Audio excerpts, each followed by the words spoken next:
পরিবার, প্রায় 6.5 কোটি ইন্ডিভিজুয়াল আয়ুষ্মান ভারতের কার্ড পেতে চলেছেন।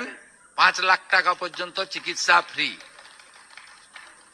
ন্যাশনাল হেলথ মিশনে এই বর্ষে নাড্ডাজির দপ্তর 4,500 কোটি টাকা বরাদ্দ করেছেন। 527 কোটি টাকা ইতিমধ্যে হাতে আমরা পেয়েছি।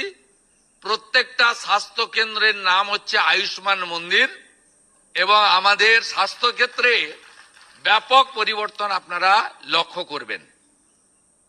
আগামীকালই শিবরাজ সিং চৌহানের সঙ্গে আমাদের মিটিং আছে।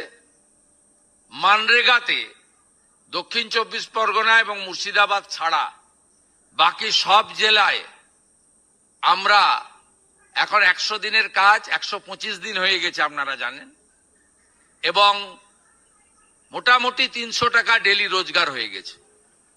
আমাদের 100 দিনের কাজে যে জব কার্ড ছিল তাদের মধ্যে যারা কেওয়াইসি লিঙ্ক করেছেন জব কার্ডের সঙ্গে, এমন 65%।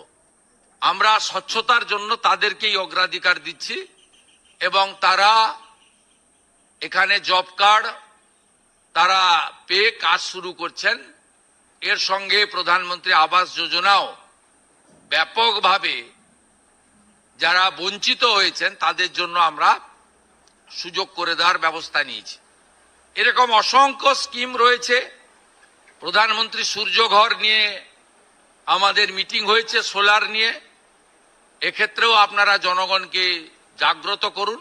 আমরা সম্পূর্ণ 1 বছরের পরিকল্পনা আগামী 22শে জুন রাজ্য বাজেটে রাখছি। আর সংকল্পপত্রেও আর যা যা আমরা বলে গেছিলাম আমরা পর্যায়ক্রমে সেটা করব। আমাদের কর্মচারীদের পে কমিশন 7th কমিটি গঠন করা হয়েছে।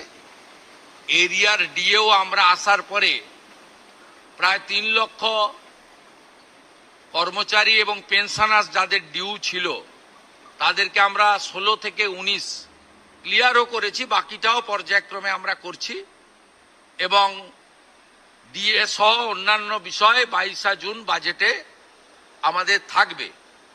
আমরা এটাও আপনাদের মাধ্যমে এবারে কর্মচারী শিক্ষকদের বড় অংশ তারা কিন্তু স্বচ্ছ নির্বাচনের ক্ষেত্রে গণতন্ত্র রক্ষা করার ক্ষেত্রে এগিয়ে এসেছেন।